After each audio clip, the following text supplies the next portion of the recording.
So I'm having a chat with Alan of A 4 Year Strong. How are you? Good, man. How are you? Yeah, not too bad. Thanks very much. So we're having a little chat because you're coming over here very shortly. You've got some touring in Europe and here in the UK as well. I bet you can't wait to be on the road again. I know I can't wait. It's been feeling like a long winter here. So, though I'm sure it'll be also very cold and gray when we get there too, at least we'll be keeping busy instead of sitting around at home. Yeah, absolutely. How's the set list coming along? Because you've got plenty of music out in the world. I'm sure it's been a little bit difficult.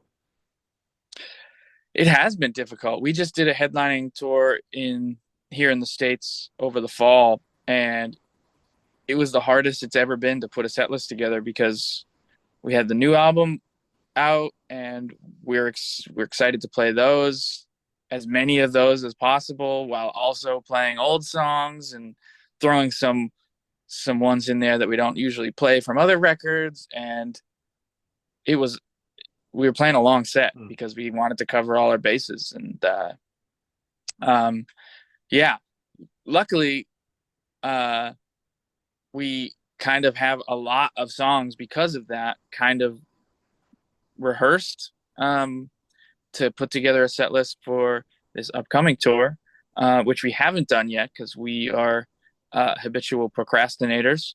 Um, but we'll figure it out. Yeah, yeah. And how have you split it up between obviously the new record because that's the reason why you're touring is because you've got the new record and splitting it between the classic big tracks that people just turn up to want to hear you play. Well, there are definitely a handful of songs that we gotta play no matter what, because they're just always fun for us and for the crowd, whether it be wasting time or it must really suck to be for strong right now. There's a couple staples that we like to play no matter what because yeah. But um, we played a lot of new songs. I think on the tour we were playing 7 songs off of the new album Hmm. on the US tour.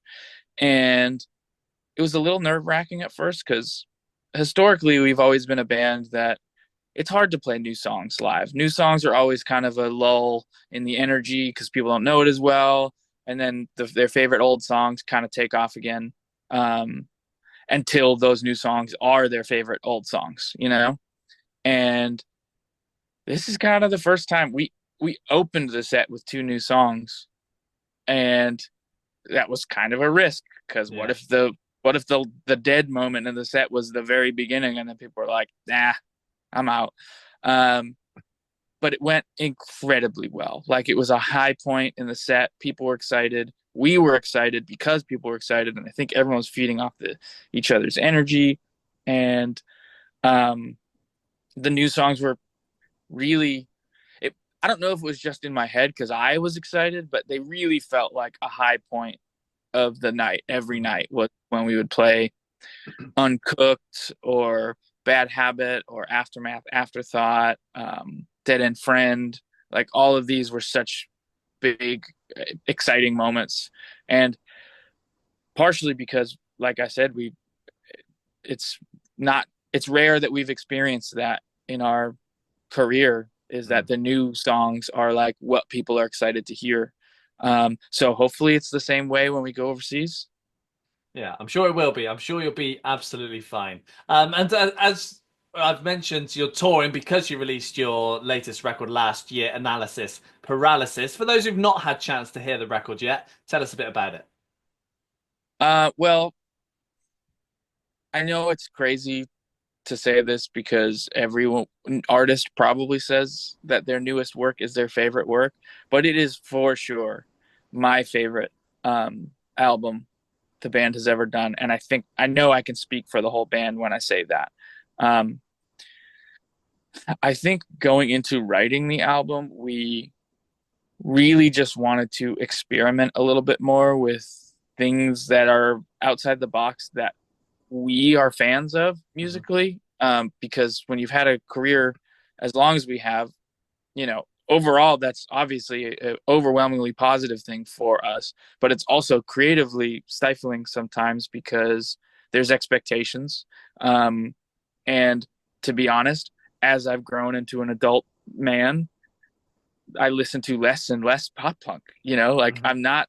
I'm not the 18, 17-year old that like first started touring the world playing this music where when we released Rise or Die Trying and Enemy of the World, we were legitimately playing the music we wanted to be hearing and we wanted to be playing. There was no other reason for it. We were just being who we were, and people were learning to love who we were.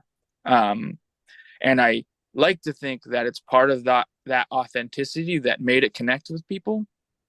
And as songwriters and as musicians, we've over the years felt a disconnect there. And though we've been able to uphold some level of success in doing it, we did kind of get to a point where we felt like we were only doing it for, like, we weren't doing it for ourselves as much anymore, other than keeping things going. But like creatively, it wasn't reflecting who we were as people any as much anymore. Um, and every release has kind of been furthering our attempts at that, is connecting who we are to who we are expected to be. Um, and Brain Pain was our album we put out in 2020 was a kind of big learning point there for us, because we really applied that mentality there, I think, more than we had previously. Um, a couple of songs, a couple of moments, just really taking a swing at something else. And it was received so well at the time, especially considering the pandemic and all that, um, that we just really wanted to go further and further into like, well, I don't know, what do we like, and how do we wrap up the thing that we like in a way that we know our fans can understand Mm. why we went there, and not just see it as a um, alienating of who we were, or our fans that appreciated who and what we were musically, and instead being able to package it all together as something that we authentically love, but approached as the Four Year Strong that we've always been and that people know. Yeah. So um, I don't know if that even answers your question, but It's good enough. a long-winded way of basically saying, if you know Four Year Strong and you haven't heard Analysis Paralysis, that you should expect the energy that we've always put forth, but like with some curveballs. Some evolution. Yeah, some evolution, because you know we as musicians have such an insanely diverse span of like influence and inspiration musically, that it's so hard to box that into just like pop punk, whatever Yeah. that may Yeah. be, you know. um and so having an album that has that, maybe some of the heaviest songs we've ever had, and some of the softer songs we've ever had, some of the fastest songs we've ever had, some of the slowest songs we've ever had, kind of all in one place, that are kind of genre spanning at times, is what we personally like Mm. about music. That's what I look for when I'm finding a new artist, is that I'm not just berated by the same sound, same song over and over, but more so am left like with head turning moments, like, oh, I didn't expect that, oh, that's exciting. And that's kind of what we kind of look for when we're making music too. Was it difficult making the evolution and making the changes to what you wanted to write, but to still make it sound like 4 Years Strong?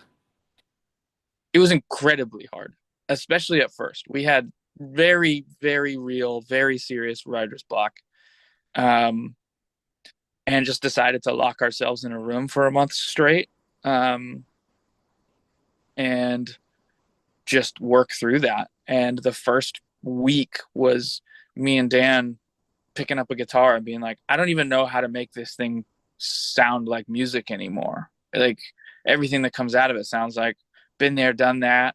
Just sounds like some cheap version of X, Mm. Y, Z. Um, so like it was a real struggle. Um, but powering through that and knowing that we had a, I don't want to say deadline, because at the end of the day, if we didn't reach the deadline, we would have had more. We would have made more time. But having a deadline in mind of like when we wanted to do this and finish it and put it all together kind of forced us to stop over analyzing uh, each idea and each song, and just like do as much as possible. And the first like couple weeks were us just like writing as many ideas as possible and trying to get through as much of the idea as possible, instead of working on one thing that lasts 10 seconds and then moving on because it didn't speak to us, but like see that idea through, try and turn it into as much of a song as we can, and then move on to the next thing. um, and we did a lot of that. Yeah. And as the record came out middle of last year, you would have got it done well in advance of that. Have you put thoughts towards the next release and what I think is probably record 9, is it now? Sorry, what was that? So as it came out middle of last year, obviously you would have got it done a long time before that. Have you put thoughts towards maybe record, is it number 9 yet? Well, it's funny you say that because we just got out of a 2 week long writing session, Dan and I, where we were in the studio every day writing, um, but with zero expectation because we know we're far ahead of schedule when it comes to new music because the new one came out. But we wanted to experiment with that, and it's because unlike this last one, in waiting till very last second to have things written, and honestly, even though we're incredibly happy and proud of the outcome of the album, and as far as the songwriting goes and sonically and every aspect of it, it was an incredibly stressful process that we talked very often at the time about not trying not to do moving forward, leaving it all till last second. So we wanted to experiment with, let's just get together and Mm. actually spend some time trying to write. And because it was so early, we had no expectations. We kind of just ended up fucking around and having fun, and writing songs that didn't sound anything like For Your Strong songs, just to shake some stuff loose and just have fun. And you know, I don't know that anything will come of it. I mean, we did some really cool stuff, but we just wanted to have fun, to get out of the norm. Mm. But I mean, to answer the question, yeah, we are starting to think about what the next album will sound like. We don't necessarily have an answer. I think the thing we liked the most about Analysis Paralysis, that was very much part in conversation when making it, and has proved to be the case now having played them live, is we had a lot of focus on the live show when we were making the album, and just even out loud at times saying, well, what is the crowd doing here? What is the purpose of this next section of this song? You know, is it the singing part? Is it the chanting part? Is it the moshing part, the jumping part? Like, what's the actionable moment here? Because that has just been such a staple in our lives, is like playing live. It's why we started the band. And I think that's the thing that we'd like to keep intact, is like very much focusing on how it translates to what people know of us live, and also how it'll translate into the potential of what it could be live. And I think that's the only concrete thing I know we want to keep intact for the next album. And continuing to expand the boundaries of what people hear from us, with and have it still be something that they're interested in. Yeah, yeah, absolutely. And looking to the future now as well. Obviously, you've got the tour coming up in February, but nothing else is announced just yet. Are you hoping to be back out on the road and festivals as well this summer?